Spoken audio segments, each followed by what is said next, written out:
नमस्कार, पंजाब केसरी टीवी में आपका स्वागत है। और रोहतक शहर की नई सरकार का पहला बजट सत्र, हरियाणा सरकार का बजट सत्र तो आपने देखा। आज रोहतक शहर की नई सरकार का बजट सत्र था और उस बजट सत्र के दौरान रोहतक के विकास का खाका तैयार किया गया। रोहतक के मेयर हमारे साथ है राम अवतार वाल्मीकि, उनसे बात करते हैं। राम अवतार जी, हरियाणा सरकार ने अपना बजट पेश कर दिया, आज आपने अपना बजट का सेशन किया है। क्या ऐसी चीजें इस बजट सत्र के दौरान आप लोगों ने की है जिससे रोहतक का विकास हो सके? आप सब साथी जब हमारा ये बजट प्रस्ताव यहाँ आया निगम की सरकार के सम्मुख, तो आप सब साथी यहाँ सम्मानित साथी प्रेजेंस ही थे, देख ही रहे थे। हमारे सभी पार्षद साथियों ने बहुत अच्छे सुझाव दिए शहर के विकास के लिए और हमारे सभी अधिकारियों ने उनको नोट भी किया।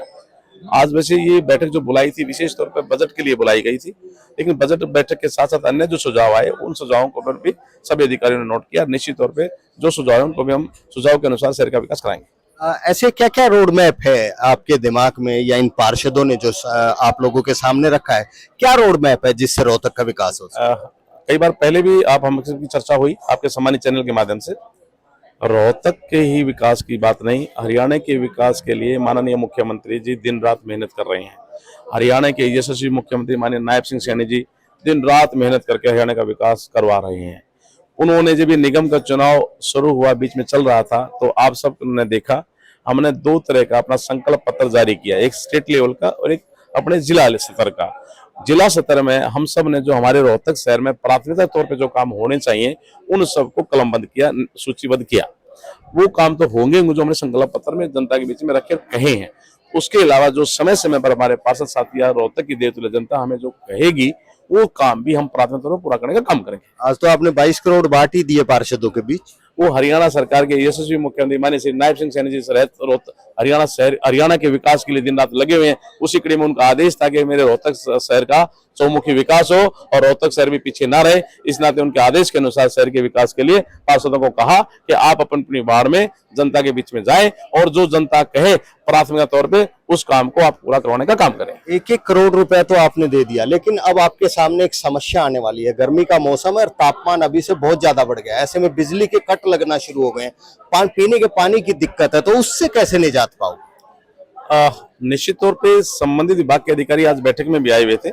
सबने बैठक की कार्रवाई को सुना, देखा, अच्छे से समझा और हम सबका विजन भी समझ गया, ध्यान में आ गया होगा अधिकारियों को कि हमारे सभी जो साथी चुन के आए हैं वो क्या चाहते हैं। कि चाहते हैं कि जनहित में फैसले तुरंत जो लिए जाते हैं उन पर अमली जामा पहनाया जाए, शहर का विकास समय पर ही पूरा हो। उसी नाते अधिकारियों को निर्देशित कर दिया गया है कि जो भी हमारा पार्षद साथी कोई समस्या आपके पास लेकर के आता है तो उसे तत्परता के आधार पर पूरा करने का काम करें। वाटर टैंकों की सफाई नहीं हुई है, करोड़ों रुपए पहले कई बार टेंडर हो चुके हैं, लेकिन उन वाटर टैंकों की सफाई नहीं हुई। निश्चित तौर पे सब काम समय पर होंगे, वाटर टैंकों की सफाई भी होगी और जहाँ कोई छोटी मोटी दिक्कत है उसे भी पूरा करेंगे।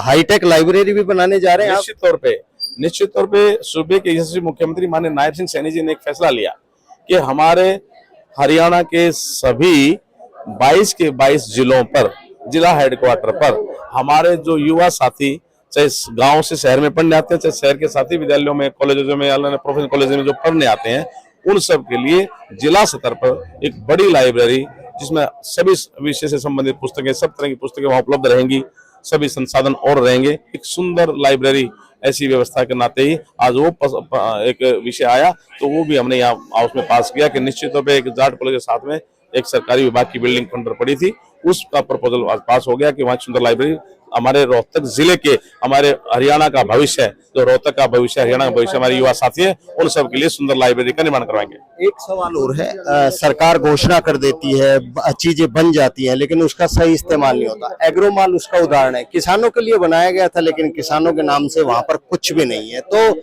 ऐसी चीजों को किस तरीके से टैकल करें? निश्चित तौर पे प्रत्येक चीज जो इस तरह की जो आप बता रहे हैं उन सब चीजों को हम निश्चित तौर पे स्वयं उन सब चीजों को विस्तार से समझेंगे, देखेंगे और जहां ठीक करने की जो बात है जरूर ठीक करेंगे। विपक्ष के भी 2 पार्षद हैं आपके साथ, क्या उनको भी पूरा सम्मान मिलेगा? आप सबने देखा जो जनप्रतिनिधि हैं, हमारा एक सीधा सा भारतीय जनता पार्टी के सभी नेताओं का, कार्यकर्ताओं का हमारा एक मानसिकता, मन, जो सोच, इच्छा जो हमें सिखाया और बताया जाता है कि सबका साथ और सबका विकास। कहते हैं कि पथ का अंतिम लक्ष्य नहीं है सिंहासन चढ़ते जाना और सभी समाज को लिए साथ में आगे है बढ़ते जाना। हम तो सभी छत्तीस बिरादरी को साथ लेकर के आगे बढ़ते हैं। सभी साथियों का तो जनप्रतिनिधि पक्ष से हैं, चाहे विपक्ष से हैं, चाहे निर्दलीय हैं, सभी जनप्रतिनिधियों का सम्मान करते हैं, सभी को साथ लेकर के चलते हैं। और मैं धन्यवाद करना चाहूंगा हमारे सभी पार्षद साथियों का, चाहे वो विपक्ष के हैं, चाहे वो निर्दलीय हैं, सब साथी एक शहर के विकास के लिए एकजुट है।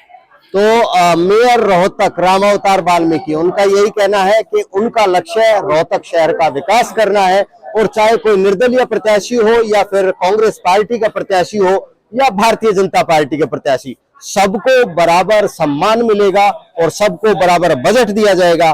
सिर्फ वो अपना काम लेकर आए और काम करने के लिए वो हमेशा तत्पर रहेंगे, और अधिकारियों को दिशा निर्देश जारी कर दिए गए हैं। रोहतक से मैं दीपक भारद्वाज, पंजाब केसरी टीवी। हमसे जुड़े रहने के लिए हमारे YouTube चैनल को सब्सक्राइब करें और नई वीडियो की नोटिफिकेशन के लिए बेल आइकॉन को दबाएं। अगर आप ये वीडियो Facebook पर देख रहे हैं तो लाइक जरूर करें और ज्यादा से ज्यादा शेयर करें। धन्यवाद।